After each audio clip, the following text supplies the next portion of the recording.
అనిల్ రాజు గారు ప్రేమించి మన పరిచర్యను ప్రేమించి నా ఆహ్వానాన్ని మన్నించి వారి సేవకులను మన మధ్యలోనికి పంపించారు.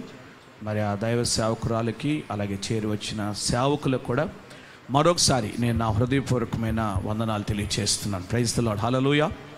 మధ్యాహ్న కాల సమయం ఒక శ్రేష్టమైన ఉపదేశాన్ని, ఒక ఉన్నతమైన ఉపదేశాన్ని మనం విన్నాం.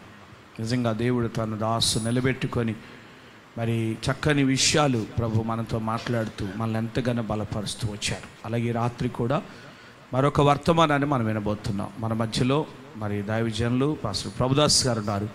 వారు వచ్చి దేవుని వాక్యాన్ని మనకు అందిస్తారు. అందరూ కూడా ప్రార్థనాపూర్వకంగా ఉండి దేవుని వాక్యాన్ని శ్రద్ధగా ఆలకించాలి మనం చేస్తూ ఈ సమయాన్ని దైవజనులకు అప్పగిస్తున్నాం. Praise the lord. హల్లెలూయా.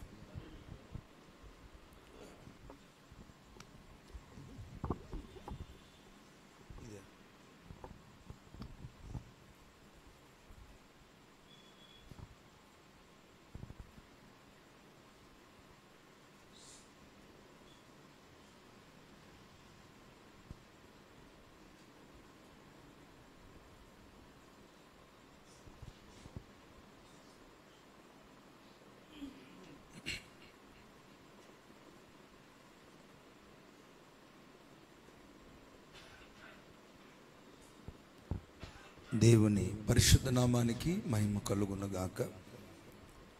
మరి రాత్రికాల సమయంలో ఈ రీతిగా 21 దినాల ఉపవాస ప్రార్థనలో పాల్పంపులు పొందడానికి మరి ఇటు ధన్యత, ఇటు యోగ్యత, అవకాశాన్ని ప్రభు ఇచ్చినందుకు నిజంగా దైవజనులు మరి మా ప్రాంతాలలో ఈరోజు సేవలలో నిలబడి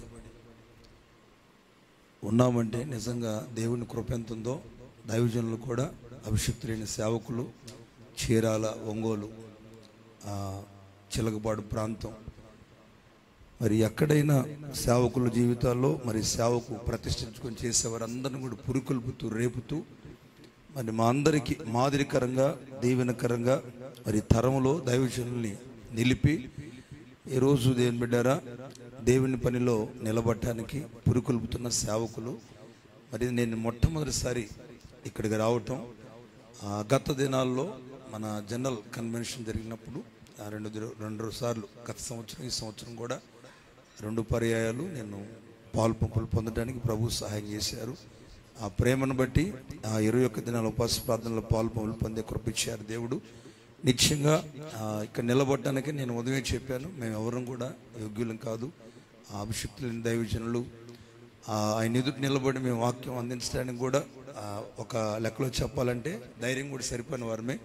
అయినప్పటికీ మమ్మల్ని పురుకొల్పుతూ ప్రేరేపిస్తూ మరి ఇలా ఈ సహవాసంలో కలుపుకొని ఇంతవరకు మమ్మల్ని ప్రేమించడంలో, నడిపించడంలో మమ్మల్ని నడిపిస్తున్నటువంటి దైవజనులు, ఆత్మీయులు, అభిషిక్తులైన ఈ అవకాశం ఇచ్చిన సేవకులకు నా నిండా వందనాలు తెలియజేస్తున్నాను. అలాగే సేవకురాలకు కూడా నా హృదయపూర్వకమైన వందనాలు తెలియజేస్తున్నాను. నాతోటి దైవజనులకి చేరి వచ్చిన సంఘ బిడ్డలందరికీ కూడా నా హృదయపూర్వకమైన వందనాలు, అలాగే ప్రత్యేకించి అమ్మకు కూడా 2 వందనాలు తెలియజేస్తున్నాను. మరి మీరు కూడా ఒకసారి అందరికీ వందనాలు చెప్పండి. ఒకసారి పక్కన వాళ్ళందరికీ హృదయపూర్వకంగా ప్రైజ్ ది లార్డ్. నిశ్చయంగా దేవుని బిడ్డలారా 21 దినాలు ఈ రీతిగా మనం సమకూర్చబడటం, మరి ఈ సంవత్సరం కూడా ఈ రీతిగా దేవుని సన్నిధిలో ప్రార్థించడం ఇది గొప్ప భాగ్యం. ఎందుకంటే ఏదైనా ప్రార్థన వల్లనే సాధ్యం. ప్రార్థనల వల్లనే మనం ఫలించగలం. ప్రార్థన ద్వారానే ప్రతి కార్యాన్ని చూడగలం. నిశ్చయంగా మరి ఇటువంటి ప్రార్థనలు, ఇటువంటి విజ్ఞాపనలు మన సంఘాలలో, మన కుటుంబాలకు కూడి చేస్తున్నప్పుడు దేవుడు మన ప్రార్థన అంగీకరించి మేలు చేసేవాడు, కార్యాలు జరిగించే దేవుడు. కాబట్టి దేవుని బిడ్డలారా మనకున్న సమయాన్ని బట్టి కొద్ది నిమిషాలు దేవుని యొక్క వాక్యాన్ని మనం ధ్యానించుకుంటూ ముందుకు సాగుదాం. దేవుని పరిశుద్ధ గ్రంథంలో నుండి ఒక మాట చదువుకుందాం. కీర్తనల గ్రంథం 18వ అధ్యాయం. కీర్తనల గ్రంథం 18వ అధ్యాయం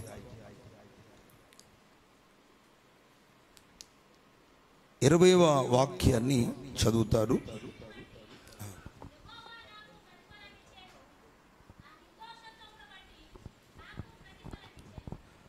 నా నిర్దోషత్వను బట్టి నాకు ప్రతిఫలం ఇచ్చెను. ప్రైజ్ ది లార్డ్, హల్లెలూయా. చిన్న ప్రార్థన చేసుకుందాం. ప్రేమ కలిగిన తండ్రి, గొప్ప దేవుడా, ఘనమైన మీ నామాన్ని బట్టి నీ సన్నిధానంలో మరొకసారినైనా చేరి మీ నామాన్ని ఘనపరచుటకు 21 దినాలు ప్రతిష్ఠించి జరిగిస్తున్న ఉపవాస కూడికలను ప్రభువా నేటికి విజయంతో విజయోత్సవాలతో మీరు జరిగిస్తూ ఈ ముగింపులోనికి మమ్మల్ని అందరినీ తీసుకొచ్చారయ్యా. నిజమైన నీ కార్యాలు ప్రభువా మా మధ్యలో ఎంతవరకు మీరు జరిగిస్తూ అయ్యా ఎంతగానో అభిషిక్తులైన సేవకులు నిలిపి బలపరిచి సంఘాన్ని ఎంతగానో పురికొల్పిన దేవుడు అయ్యా. ఈ ముగింపులో శ్రేష్టమైన మీ ఆశీర్వాదకరమైన దీవెనలతో ప్రభువా మీరు నింపుతూ ఒక్కొక్కరిని బలపరుస్తూ ఈ రాత్రి కూడా మా మధ్యలోనైనా సజీవుడిగా ఉండి నీ కార్యాలు నూతన పరుస్తూ వచ్చావు అయ్యా. నేనే తలుపుడను అయోగ్యుడిని, ఎందుకు పనికిరాని వాడినయ్యా. నన్ను పూర్తిగా మరుగుపరిచి మీరు ప్రత్యక్షమవ్వండి, మీ కార్యాలు ప్రత్యక్షపరచండి. నా తండ్రి మాట్లాడుతున్నప్పుడు హృదయాలలో నెమ్మది, సమాధానం, ఆరోగ్యం, ఆశీర్వాదం కలిగించండి. వ్యతిరేకం క్రియ చేస్తున్న ప్రతి బంధకాన్ని మీ నామములో బంధిస్తున్నామయ్యా. నీవే సహాయము దయచేసి నా తండ్రి వినగలిగే మనసు గ్రహించుకునే ఆత్మను దయచేసి నిద్రమత్తు నిర్లక్ష్యాన్ని తొలగించమని యేసు నామం పేరిట ప్రార్థించి అడిగి పొందినాము తండ్రి, ఆమేన్. ప్రైజ్ ది లార్డ్, హల్లెలూయా. ఈ శబ్దం గట్టిగా హల్లెలూయా. నిజంగా దేవుని బిడ్డలారా, ఇక్కడ దావీదు చేసినటువంటి కీర్తన భాగం, ఏ పరిస్థితుల్లో ఈ కీర్తన భాగాన్ని రాశారు, ఎలాంటి ప్రతికూలతలో ఈ కీర్తన భాగాన్ని రాశారంటే నిశ్చయంగా అతని శత్రువులందరి చేతిలో నుండి, సౌలు చేతిలో నుండి తనను తప్పించిన దినమున దావీదు చేసినటువంటి కీర్తన. నిశ్చయంగా ఈ కీర్తనలో శ్రేష్టమైన విషయాల్ని చెబుతూ మాట్లాడుతూ ఈ క్రింద భాగాలలో వచ్చేసరికి ప్రభువు చేసిన మేళ్ల గురించి చెబుతూ, ఇదిగో నా నీతిని బట్టి యెహోవా నాకు ప్రతిఫలం ఇచ్చాడు, నా నిర్దోషత్వం బట్టి నాకు ప్రతిఫలం దయచేశాడు. మనం ఆరాధిస్తున్న దేవుడు, మనం నిత్యము ప్రార్థిస్తున్న దేవుడు, ఆయన సన్నిధిలో గడుపుతున్న వారితో ఏమంటే ఆయన సన్నిధిలో నమ్మి ప్రార్థించే వారికి ఇస్తున్న గొప్ప ఆశీర్వాదం ఏంటంటే చేసిన దానికి ప్రతిఫలం ఇచ్చే దేవుడు, ప్రతిఫలాలతో నింపే దేవుడు అంటాడు. ఆ ప్రతిఫలం పొందడానికి, ఆ ప్రతిఫలం అనుభవించడానికి కారణం ఏంటో తెలుసా? నా నిర్దోషత్వమును బట్టి నాకేం చేశాడు దేవుడు? ప్రతిఫలం దయచేశాడు. మరొక సందర్భంలో అంటాడు, నా దేవునికి కనబడిన నా చేతుల నిర్దోషత్వమును బట్టి నాకు ప్రతిఫలం ఇచ్చాడు. నిశ్చయంగా దేవుని సన్నిధిలో దావీదు ప్రతిఫలాన్ని చూడగలిగాడు, ప్రతిఫలాన్ని అనుభవించగలిగాడు. ప్రతిఫలాన్ని పొందుకున్నవాడిగా మనకి ఇక్కడ కీర్తిస్తూ గణపరుస్తూ కనబడ్డాడు. అయితే అదే దావీదు గారు ఆ ప్రతిఫలాన్ని పొందడానికి చేసిన ప్రార్థన ఏంటో తెలుసా? అక్కడ మీరు ఒక మాట గమనించండి, 6వ వచనం. నా శ్రమలో నేను యెహోవాకు మొరపెట్టి తిని. చూడండి, దేవునికి ప్రార్థన చేసి తిని ఆయన తన ఆలయములో ఆలకించి నా ప్రార్థన అంగీకరించెను. నా మొర ఆయన సన్నిధిని చేరి ఆయన చెవులలో వచ్చాను. దేవునికి స్తోత్రం చెప్పండి గట్టిగా, హల్లెలూయా.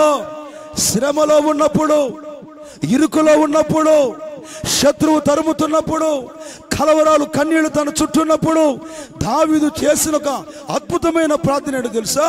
దేవుని సన్నిధిలో ప్రార్థన వినే దేవుని సన్నిధిలో, మొరలు వినే దేవుని సన్నిధిలో, ప్రార్థనలు అంగీకరించే దేవుని సన్నిధిలో ఆయన శత్రువు ఎంత తరుముతున్నా, పరిస్థితులు ఎంత తరుముతున్నా, మరణపు అపాయములు తన చుట్టుకొని ఉన్నా కూడా దావీదు జీవితంలో మనకేం కనపడుతుందంటే ప్రార్థన. దేవుడు నా ప్రార్థన ఆలకిస్తాడు, నా ప్రార్థన వింటాడు, నా ప్రార్థన అంగీకరిస్తాడు. ఆయన కొన్ని సందర్భాల్లో ప్రార్థన చేస్తూ అంటాడు 141 కీర్తన 2వ వచనంలో, నా ప్రార్థన ధూపం వలెను, నేను చేతులెత్తే చాలు సాయంకాలం నైవేద్యం వలన దేవునికి మారుతుంది. దేవునికి స్తోత్రం చెప్పండి గట్టిగా, హల్లెలూయా చెప్దాం గట్టిగా, హల్లెలూయా చెప్దాం గట్టిగా, హల్లెలూయా. నిశ్చయంగా ఈ రాత్రి ఉపవాస కూడికల ద్వారా, ఈ ముగింపు కూడికలలో నిత్యంగా ఆయన సన్నిధిలో సమకూర్చబడ్డాం. 21 దినాలు ఏమండి, పగలు రాత్రి నిత్యంగా ఆయన సన్నిధిలో కనిపెట్టాం, మొరపెట్టాం, ప్రార్థించాం, ఆయన కనబడుతూ వచ్చాం. ఏ పరిస్థితుల మధ్యలో నువ్వు కనబరుచుకుంటూ ప్రార్థిస్తూ విలపిస్తూ మొరపెట్టావో ఆ ప్రార్థన ఏం చేస్తే తెలుసు, దేవుడు ఆయన సన్నిధిలో విని ఆలకించే గొప్ప దేవుడు. హల్లెలూయా, హల్లెలూయా. దావీదు గారు అంటారు, నా నిర్దోషత్వాన్ని బట్టి నాకు ప్రతిఫలం ఇచ్చాడు. ఏమండి, ప్రార్థన చేయటమే కాదు, శత్రువుని చంపగలిగినటువంటి క్యాపబిలిటీ ఉన్నా కూడా, సౌలు 2 పర్యాయాలు దావీదు చేతికి చిక్కినా కూడా నిత్యంగా యెహోవా చేత అభిషేకించబడిన వాడిని నేను ముట్టను.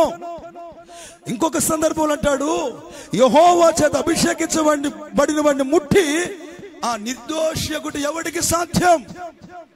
కాబట్టి పరిస్థితులు ఎలా ఉన్నా, ప్రతికూలతలు ఎలా ఉన్నా, తాను ఎక్కడ అపరాధి కాకుండా, ఎక్కడ కూడా పొరపాటు లేకుండా, ఎక్కడ కూడా లోపము లేకుండా దేవునికి మొరపెట్టుకుంటూ ప్రార్థిస్తూ సమస్యలన్నీ దేవుడికే చెబుతున్నాడు.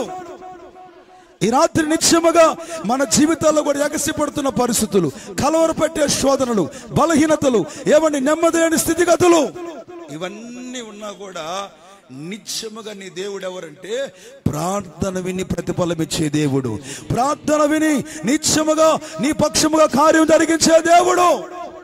కాబట్టి తన చేతులతో కనీసంగా శత్రువు దొరికినా కూడా చంపకుండా, కీడు చేయకుండా, కీడు లేకుండా ప్రభు దృష్టి కంట నిర్దోషిగా కనబడ్డాడు. దేవునికి స్తోత్రం చెప్పండి గట్టిగా, చెప్దాం గట్టిగా, హల్లెలూయా, హల్లెలూయా.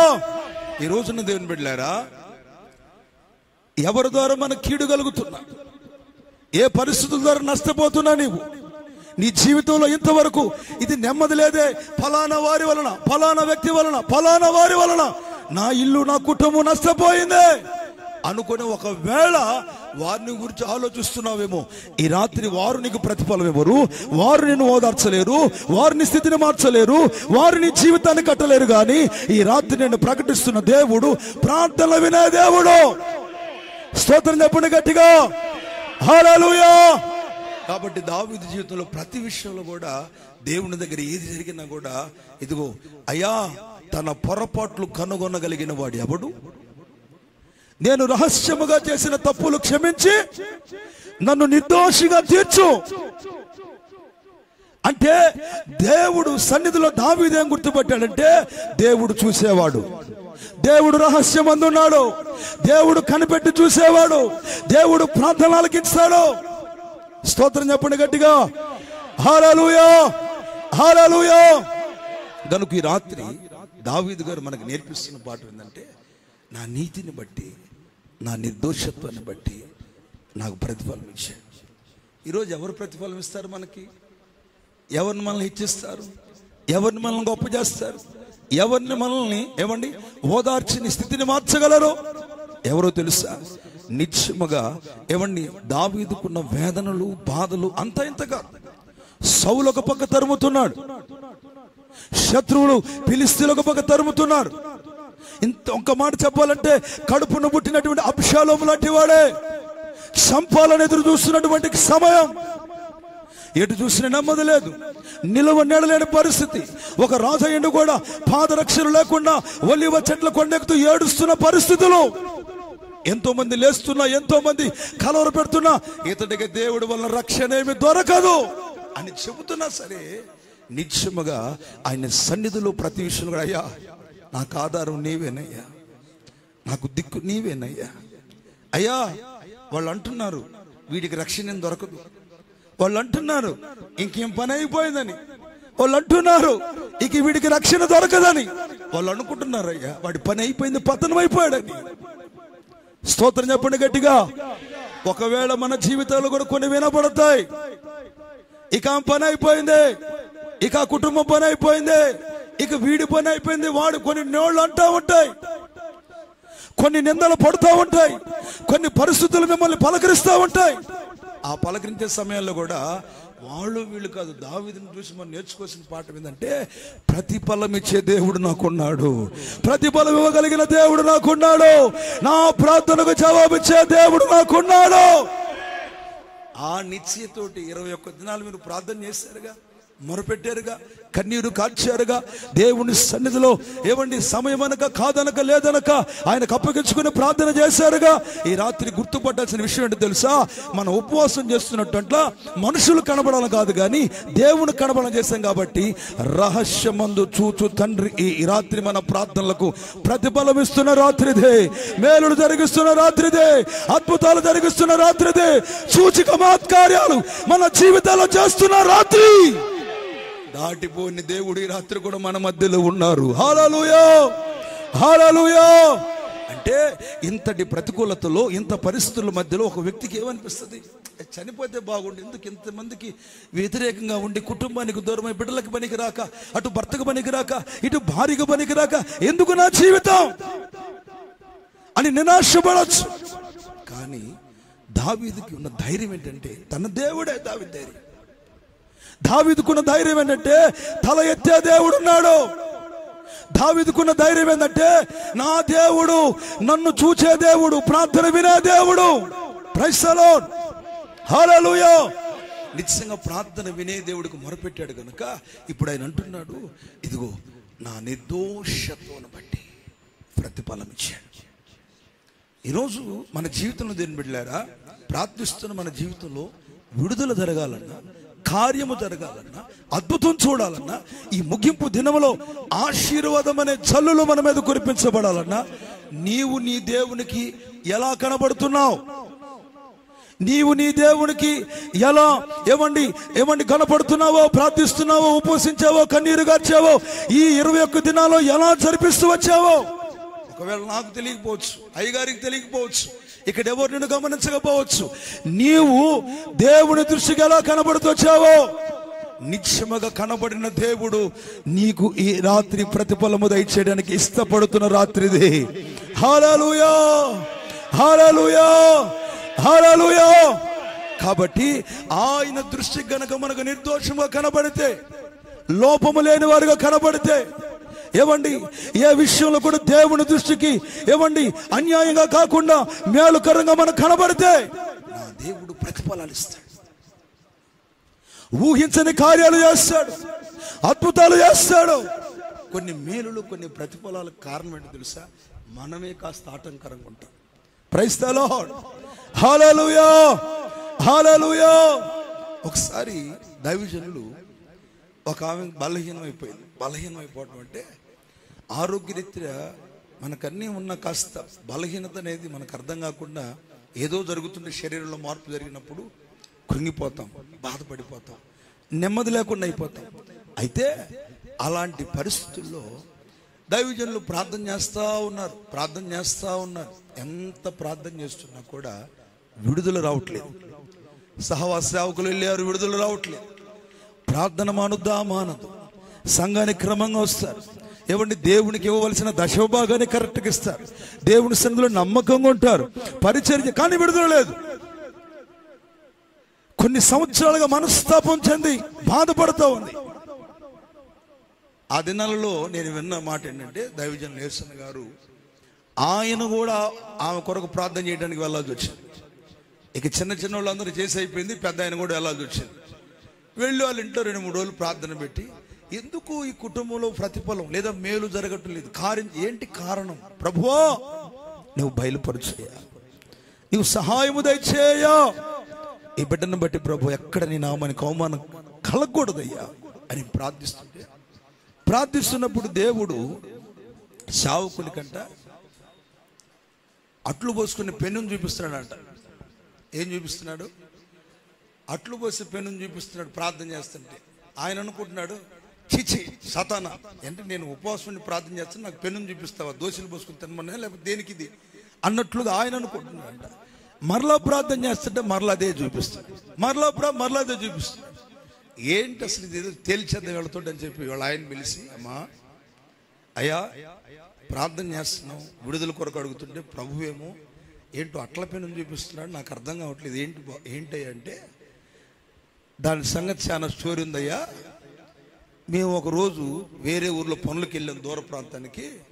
పక్కన వాళ్ళు దోశలు పోసుకుని వస్తుంటే నాన్ స్టిక్ పెన్ను ఇచ్చారా, ఈ పెన్ను తీసుకుంది. వచ్చేటప్పుడు ఒకటి చెప్పానయ్యా ఇవ్వమని, ఇవ్వకుండా వాళ్ళు అట్ల పెన్ను తెచ్చి ఇంట్లో పెట్టుకుందయ్యా. స్తోత్రం చెప్పండి గట్టిగా, హల్లెలూయా. ఈ మనిషి చెబితే వినదయ్యా. స్తోత్రం. మీరు నవ్వుతున్నారు కానీ ఏమండి, అసలు జాగ్రత్తగా తెలివిగా, అంటే మీ అంత తెలివితేటలు మాకు ఉండవు. స్తోత్రం చెప్పండి గట్టిగా. తప్పించుకోవాలన్నా మీ తర్వాతే, ఏమండి ఏం చేయాలన్నా మీ తర్వాతే.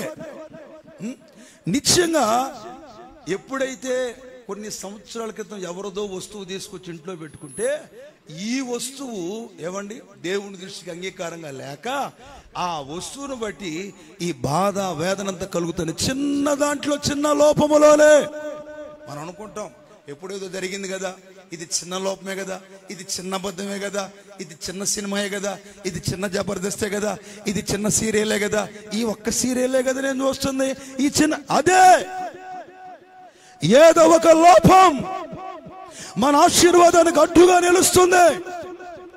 ఏదో ఒక లోపం నీ భర్తను మారణకు అడ్డుపడుతున్న పరిస్థితులు, ఏదో ఒక లోపం నీ ప్రార్థన జీవితానికి ప్రతిఫలాలు చూడకుండా అడ్డగిస్తున్నటువంటి పరిస్థితులు.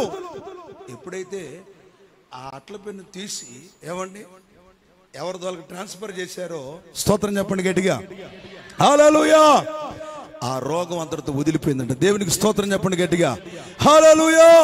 దేవుని వాక్యం చెప్తున్న సామెతలు 28:13 అతిక్రమములు దాచిపెట్టువాడు వర్ధిల్లడు. చెప్పండి గట్టిగా, వాటిని ఒప్పుకొని విడిచిపెట్టువాడు కనికరాన్ని పొందుకుంటాడు. దేవునికి స్తోత్రం చెప్పండి గట్టిగా, శబ్దం గట్టిగా, హల్లెలూయా, హల్లెలూయా. అందుకే ఈ ఉపవాస కూడికల ముగింపులో ఇంకా ఏమైనా పొరపాట్లు మనలో ఉన్నాయా? ఇంకా ఇంత భక్తి చేస్తూ కూడా ఏమైనా లోపాలు ఉన్నాయా? పరిచర్య చేస్తున్నావు, సేవకుడితో ఉంటున్నావు, సంఘంలో నమ్మకంగా కనబడుతున్నావు, తమ్ముడా చెల్లి అమ్మా, ఏ లోపాలు లేవా నీలో? ఏ లోపాలు కనబడట్లేదా? నిశ్చయముగా ఈ రాత్రి లోపములకు చూస్తున్న దేవుడు ఆయన. హల్లెలూయా, హల్లెలూయా. అందుకే దావీదు ప్రార్థన నిశ్చయిత ఏంటంటే, నా చేతులకు కలిగిన నిర్దోషత్వాన్ని బట్టి నాకు ప్రతిఫలం. హల్లెలూయా, హల్లెలూయా. భక్తుని జీవితంలో అంత ప్రతిఫలం చూడడానికి కారణం ఏంటంటే, దేవుని సన్నిధిలో ప్రార్థించడమే కాదు కానీ ప్రతి లోపాన్ని ఒప్పుకొని, ప్రతి లోపాన్ని విడిచిపెట్టి, ప్రతి లోపాన్ని కడుగుకొని ప్రభు పాదాలు పట్టుకొని కార్యాలు చూడగలిగిన ఒక ఉన్నతమైన కృప దావీదులో ఉంది. స్తోత్రం చెప్పండి గట్టిగా. ఈ ముగింపులో కూడా ఏమండి బాగానే ఉన్నాం, ప్రార్థిస్తున్నాం, సంఘంలో ఉన్నాం, నమ్మకంగా ఉన్నాం, సేవకుడితోనే ఉన్నాం. కానీ ఏ లోపం ఉందా? ఏ లోపం ఉందో దేవుడికి నేను ఒక్కసారి పరిశీలన చేయి. ఈ రాత్రి కనుక పరిశీలన చేసుకుంటే ఒక గొప్ప ప్రతిఫలను మోసుకొని వెళ్ళిపోతున్నావు. ఇక నిన్ను ఖాళీగా పంపడి ఇచ్చే రోజు నా దేవుడు ఇంతకు ముందు చూడని అద్భుతాలు ఈ రాత్రి నువ్వు మోసుకొని పోతున్నావు. ఇంతకు ముందు పొందని మహిమను పొందుకొని వెళ్ళబోతున్నావు. ఇంతకు ముందు నీ కుటుంబంలో ఆగిపోయిన కార్యాలు ఈ రాత్రి ఆరంభము చేయబోతున్న రాత్రి. నిశ్చయంగా నమ్మితే ఈ రాత్రి నా దేవుడు దావీదు పక్షంగా చేయటమే కాదు, మన జీవితాల్లో కూడా చేయగలిగిన గొప్ప దేవుడు. హల్లెలూయా, హల్లెలూయా. గనుక ఒకటి దావీదు జీవితంలో మనం గమనిస్తే, తన దేవునికి నిర్దోషత్వంగా కనబడితే ప్రతిఫలం, మేలులు, ఆశీర్వాదాలు, శత్రులందరిపైన జయం. కారణం దేవునికే తన కనబరుచుకుంటూ వచ్చాడు. దేవునికి స్తోత్రం చెప్పండి గట్టిగా, హల్లెలూయా. ఇక రెండవదిగా దానియేలు గ్రంథం, మరొక మాట చదువుకుందాం. దానియేలు, పరిశుద్ధ గ్రంథంలో దానియేలు గ్రంథం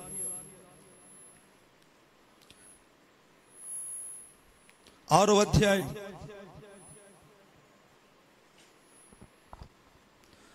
అందరికి తెలిసిన గ్రంథమే 6వ అధ్యాయం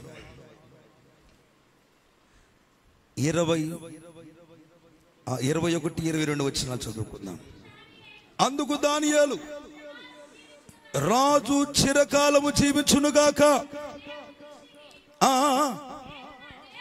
నేను నా దేవుని దృష్టికి నిర్దోషినిగా కనబడిన గనక ఆయన తన దూతనంపించి సింహములు నాకు ఏ హానియు చేయకుండా వాటి నోళ్లు మూయించెను.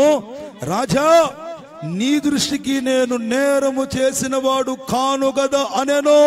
దేవునికి స్తోత్రం చెప్పండి గట్టిగా, హల్లెలూయా. ఈ రాత్రి దేవుని బిడ్డలారా, మనం ఆరాధించే దేవుడు ఎవరంటే ప్రతిఫలం ఇస్తాడు. మనం కార్చిన కన్నీళ్లకు ప్రతిఫలం ఉంది. మనం ప్రభు సన్నిధిలో చేసిన ప్రతి పరిచర్యకు ప్రతిఫలం ఉంది. నిత్యంగా ఈ రాత్రి 21 దినాల ఆశీర్వాదం ప్రతిఫలం మన కొరకు దాచే ఉంచాడు. అది రాత్రిని మోసుకుని వెళ్ళబోతున్నాం. నిత్యంగా ఒక మాట చెప్పాలంటే, దానియేలు ఏమండి సింహాల బోన్లో పడదోయబడిన తర్వాత సింహాలలో ఏమండి మూయబట్టడానికి దూత దిగి రావటానికి ఇక్కడ అంటున్నాడు రాజుగారు వచ్చి, దానియేలు, నీవు అనుదినము సేవించుచున్నటువంటి నీ దేవుడే ఈ సింహముల గుహలో నిన్ను రక్షించాడా? స్తోత్రం చెప్పండి గట్టిగా, హల్లెలూయా.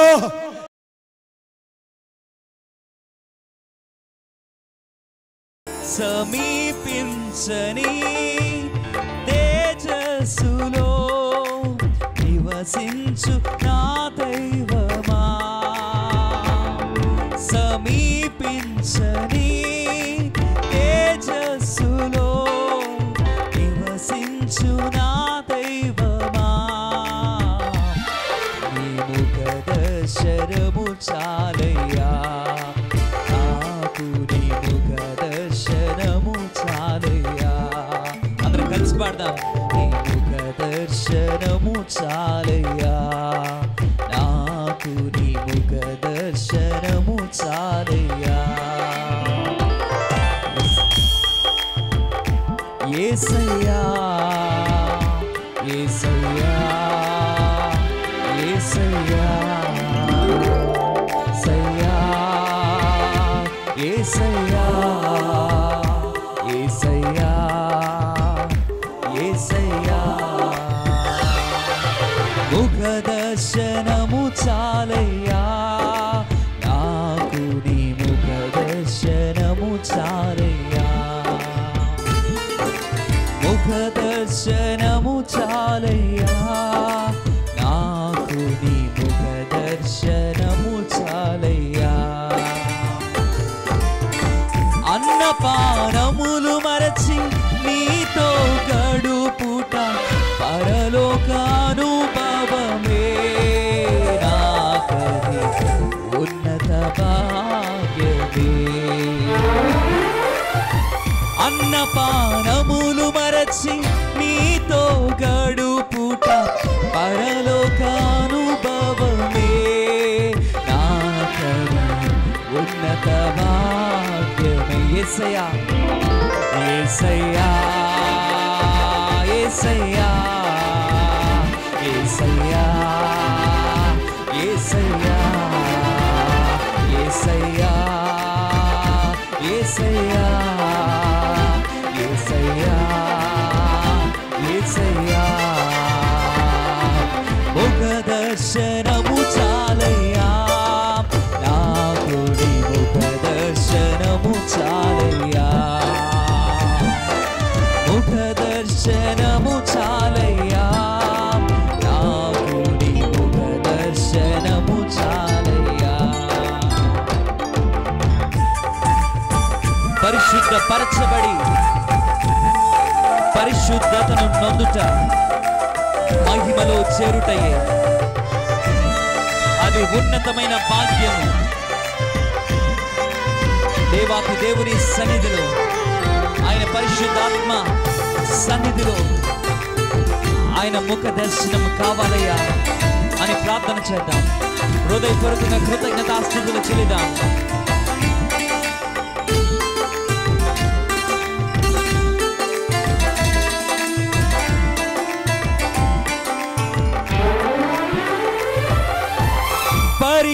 పరిశుద్ధపరచబడి పరిపూర్ణత నొంది మహిమలో చేరుటయే అది నా హృదయ వాంఛయే.